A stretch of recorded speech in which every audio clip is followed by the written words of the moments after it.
Congolaises, Congolais, mes très chers compatriotes, en ce jour solennel du 30 juin, nous célébrons nos 65 ans d'indépendance. 65 ans d'un cheminement audacieux amorcé le 30 juin 1960, lorsque notre peuple, uni par une aspiration irrépressible, a revendiqué son droit inaliénable à la liberté et à l'autodétermination. Cette date n'est pas qu'un jalon historique. Elle est un appel vibrant à honorer la mémoire de nos héros, à raviver notre idéal commun et à réaffirmer notre engagement pour une République forte, unie et prospère. En ce jour de souvenir et d'espérance, j'honore la mémoire de nos pères fondateurs, Joseph Kasavubu, Patrice Emery Lumumba, et de tous ceux qui, souvent dans l'anonymat, ont offert leur vie en sacrifice pour rendre possible l'idéal d'un Congo libre et maître de son destin. Leur courage est le socle de notre souveraineté, leur vision, le flambeau de notre avenir. Mes très chers compatriotes, aujourd'hui, notre célébration revêt une portée exceptionnelle. Il y a quelques jours, à Washington, sous l'égide des États-Unis d'Amérique, la République démocratique du Congo et le Rwanda ont signé un accord de paix historique, un tournant décisif pour mettre fin à un conflit qui, depuis près de 3 décennies, a semé la désolation dans l'est de notre pays, causant des millions de morts et de déplacés, en particulier dans l'est de notre territoire. Cet accord, signé par les ministres des Affaires étrangères de nos deux pays lors d'une cérémonie solennelle présidée par le secrétaire d'État américain, M. Marco Rubio, reprend les acquis de la résolution 2773 du Conseil de sécurité des Nations unies et ouvre la voie à une nouvelle ère de stabilité, de coopération et de prospérité pour notre nation, pour la région des Grands Lacs et pour l'Afrique tout entière. Je voudrais exprimer au nom du peuple congolais notre profonde gratitude aux États-Unis d'Amérique pour leur engagement déterminant en faveur de la paix. Nos remerciements les plus sincères vont au président Donald Trump pour son implication personnelle dans ce processus de pacification porteur d'espérance. Son leadership a permis de réunir les partis autour d'une vision commune. J'adresse également mes vifs remerciements à l'État du Qatar pour ses bons offices, et particulièrement au Cheikh Tamim Ben Hamad Al Thani, dont la médiation discrète et efficace a contribué à rapprocher les positions et d'ouvrir un dialogue sincère entre notre pays et le Rwanda. Je tiens également à exprimer ma profonde gratitude à 2 dignes fils de l'Afrique, dont l'engagement déterminant a largement contribué à porter la tragédie sécuritaire que traverse la République démocratique du Congo à l'attention de la communauté internationale. Grâce à leur implication active dans le processus de Luanda et de Nairobi, Son Excellence João Manuel Gonçalves Lourenço, président de la République d'Angola, et Son Excellence Uhuru Kenyatta, ancien président de la République du Kenya, ont su mobiliser les consciences et renforcer la visibilité de la cause congolaise sur la scène régionale et internationale. Cet accord n'est pas seulement un document. Il est une promesse de paix pour les populations de Goma, Bukavu, Rutshuru, Masisi, Nyiragongo, Lubero, Ituri et de toutes les localités martyrisées par la guerre. Ce processus diplomatique s'articule également avec les discussions en cours à Doha, au Qatar. Notre ambition reste sans équivoque rétablir pleinement l'autorité de l'État sur l'ensemble du territoire national et œuvrer à l'instauration d'une paix réelle, durable et partagée dans toute la sous-région. Les attentes de nos populations sont immenses, notamment celles de l'Est du pays qui ont trop longtemps souffert. Nous abordons donc cette ultime phase du processus avec détermination, dans le respect de notre souveraineté et des aspirations légitimes de notre peuple. Les prochaines étapes devront aboutir à la démobilisation, la réinsertion conditionnelle, et au cas par cas des ex-combattants à travers le PDDRCS et enfin à la reconstruction des régions jadis affectées par les conflits armés. Ces avancées diplomatiques s'inscrivent dans une dynamique plus large de reconquête et de l'affirmation de notre souveraineté, de redéploiement de notre influence et de reconstruction de la confiance internationale envers la République démocratique du Congo. Elles font écho à notre récente élection comme membre non permanent du Conseil de sécurité des Nations Unies pour la période 2026-2027, une première depuis 34 ans. Ce mandat n'est pas un honneur protocolaire, c'est une responsabilité politique et morale que nous porterons avec dignité en faveur de la paix, du multilatéralisme et des intérêts du continent africain. Mes très chers compatriotes, l'accord signé à Washington ouvre des perspectives inédites. Il augure une ère de paix durable, de coopération régionale et de prospérité partagée. Il nous engage à reconstruire nos communautés, à revitaliser nos économies et à restaurer la dignité de chaque Congolais. Mais cette paix, aussi précieuse soit-elle, reste fragile. Elle exige de nous tous, gouvernements, citoyens, partenaires internationaux, un engagement indéfectible pour sa consolidation. Nous continuerons à exiger que justice soit rendue aux victimes et que les responsables des atrocités répondent de leurs actes.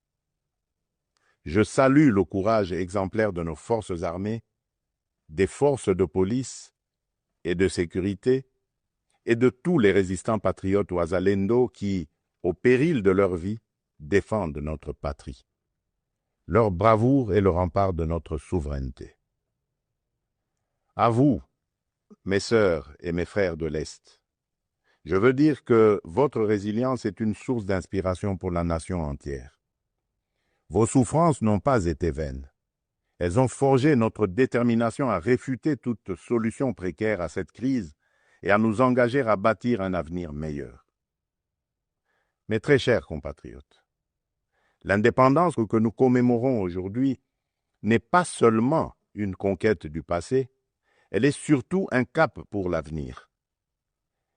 Elle est un projet vivant, un idéal à construire chaque jour. Cet idéal exige de nous que nous surmontions non seulement les menaces armées, mais aussi l'insécurité sociale, l'injustice, le tribalisme et la division. Le peuple congolais aspire à un pays de paix, de justice et de dignité. Un pays où l'on veut et on peut vivre sereinement, travailler avec honneur et offrir à chaque enfant congolais la liberté de rêver grand, sans peur ni entrave. Réaliser ce rêve requiert la mobilisation de toutes nos forces vives, institutions, citoyens, diaspora, partenaires, autour d'un même idéal, bâtir un Congo moderne, sûr et respecté. Il est temps de transcender nos clivages, de rejeter les discours de haine et les manipulations, et de faire de notre diversité une force, non une fracture. Notre unité n'est pas une option, elle est une condition de survie. C'est dans cet esprit de responsabilité et de dépassement de soi que j'ai tenu, il y a quelques semaines, une rencontre franche et républicaine avec M. Martin Fayoulou, l'un des leaders de l'opposition. Ce geste, que beaucoup n'auraient osé imaginer depuis les élections de 2018, témoigne d'une volonté partagée de placer l'intérêt supérieur de la nation au-dessus des querelles partisanes. Cette rencontre marque une étape importante vers une politique de réconciliation, d'écoute mutuelle et de respect réciproque. Elle donne surtout corps à l'exigence du peuple congolais, celle d'une classe dirigeante capable de s'unir aux moments les plus critiques, d'agir avec maturité et de servir ensemble la grandeur de la République. Mes très chers compatriotes, les défis qui se dressent devant nous ne se limitent pas à la sécurité. À Kinshasa, la congestion urbaine et les embouteillages affectent la qualité de vie. Le manque de discipline, l'urbanisation désordonnée et l'insuffisance des transports en commun rendent la vie difficile à des millions de nos compatriotes. À Kalemi, Kassangoulou et même ici, dans la capitale Kinshasa, les inondations récentes ont causé d'importantes pertes en vies humaines et dégâts matériels, détruisant des habitations, emportant des infrastructures routières et provoquant des déplacements massifs de population. Ces événements climatiques extrêmes nous rappellent l'urgence d'agir à la fois sur le front de l'aménagement du territoire et de la résilience environnementale. À Mbandaka, le naufrage d'une embarcation a coûté la vie à plusieurs dizaines de nos compatriotes, endeuillant la nation tout entière. À Tshikapa, Kolwezi, Likasi, Kananga ou Kikwit, l'accès à l'eau potable, à l'électricité, aux soins de santé et à l'éducation reste une priorité pressante. Face à ces défis, l'État n'est pas resté indifférent. Il agit. Des missions de secours ont été déployées, des fonds d'urgence mobilisés, des projets structurants lancés pour renforcer les infrastructures et améliorer les conditions de vie. Mais ces efforts, aussi importants soient-ils, ne suffiront pas sans un véritable sursaut de solidarité nationale. Ils doivent être soutenus par une administration plus efficace, une meilleure coordination institutionnelle et la responsabilisation de tous les niveaux de pouvoir. J'en appelle également à un changement profond de comportement. Nous devons adopter une discipline collective, un civisme exemplaire et un respect des règles de vie en communauté. Aussi, je vous appelle à un sursaut patriotique, à une responsabilité individuelle qui fera de notre pays un modèle de stabilité et de progrès. Mes très chers compatriotes, fidèles à l'élan de notre indépendance, j'ai pris devant vous, avec une détermination sans faille, le serment de bâtir un Congo à la hauteur de nos aspirations. Avec constance et détermination, j'ai placé la transformation de notre nation au cœur de mon mandat, mu par l'ambition profonde de faire de la République démocratique du Congo une terre de justice, de prospérité partagée et de dignité retrouvée. Cette vision que je porte avec vous et pour vous irrigue chacune de nos décisions et sous-tend les réformes audacieuses que nous menons dans un esprit de renouveau et de souveraineté assumée.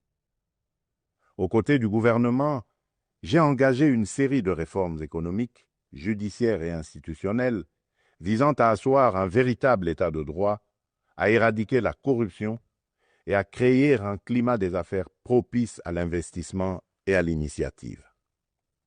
Les premiers résultats sont tangibles. La croissance économique connaît un rebond durable. L'image de notre pays s'améliore sur la scène internationale et la confiance des investisseurs renaît. Ce regain de confiance se traduira prochainement par la signature d'un accord stratégique inédit avec les États-Unis d'Amérique dans le secteur minier. Cet accord marquera une étape décisive dans le positionnement de la République démocratique du Congo comme un acteur central de la transition énergétique mondiale et de l'économie verte émergente. Il visera à valoriser de manière souveraine nos minerais stratégiques, en particulier le cuivre, le cobalt et le lithium, tout en assurant une répartition plus équitable des retombées économiques au bénéfice des populations congolaises. Il ouvre la voie à la transformation locale, à la création des milliers d'emplois et à un nouveau modèle économique fondé sur la souveraineté et la valeur ajoutée nationale. C'est là le fruit d'un travail collectif, déterminé, au service d'un seul idéal, offrir à chaque Congolaise et à chaque Congolais les perspectives réelles d'un avenir meilleur. Malgré l'adversité, notre peuple a toujours fait preuve d'une résilience extraordinaire. C'est cette résilience qui nous a permis de traverser les tempêtes du passé et qui nous permettra de surmonter celles d'aujourd'hui. Le Congo d'aujourd'hui n'est plus celui du fatalisme et de l'impuissance. À l'aube du retour tant attendu de la paix sur l'ensemble de notre territoire, s'ouvre un nouveau chapitre de notre histoire, porté par le courage inébranlable, la résilience admirable et la solidarité agissante de toutes les filles et de tous les fils de la nation. À nos partenaires des États-Unis, de la Chine, de l'Europe, des pays du Golfe, du continent africain et du monde entier, je le dis solennellement, la République démocratique du Congo est de retour, prête à nouer des partenariats stratégiques, fiables, transparents et surtout gagnant-gagnant. Nous avons les moyens de notre ambition, des ressources exceptionnelles, une position géostratégique centrale, un peuple talentueux et surtout un leadership résolument tourné vers l'avenir. Nous sommes prêts à jouer notre rôle, notre partition face aux grands défis de notre temps. La paix, la transition énergétique, le développement durable et l'intégration africaine. Je tiens toutefois à réaffirmer avec clarté les lignes rouges de mon action. Les ressources de la République démocratique du Congo ne seront jamais bradées ni livrées à des intérêts obscurs. Elles bénéficieront avant tout au peuple congolais. Aucun compromis ne sera toléré en matière de souveraineté économique. La République démocratique du Congo ne vendra ni son avenir, ni sa dignité. Mes très chers compatriotes, le monde change et la République démocratique du Congo a son mot à dire. Notre jeunesse déborde de talent, notre sol regorge de richesses, notre peuple rayonne de dignité. Ensemble, poursuivons notre projet commun, celui de bâtir un État fort, une économie diversifiée, une société juste et équitable. Ce 30 juin, faisons de notre indépendance un idéal vivant, incarné dans chaque famille, chaque quartier, chaque ville, chaque province. Nous ne visons pas seulement la fin de la guerre, nous voulons une paix véritable, qui sera le socle d'un vaste chantier de reconstruction d'une société plus inclusive, plus solidaire et plus prospère. Le gouvernement s'y attellera avec rigueur et transparence. Mais ce chantier ne réussira que si chaque Congolaise et chaque Congolais y prend part. Alors unissons nos cœurs et marchons ensemble, main dans la main, vers un Congo fort, uni et prospère. Bonne fête de l'indépendance à toutes et à tous. Que Dieu bénisse la République démocratique du Congo, son peuple et tous ceux qui l'ont choisi comme pays de résidence. Je vous remercie.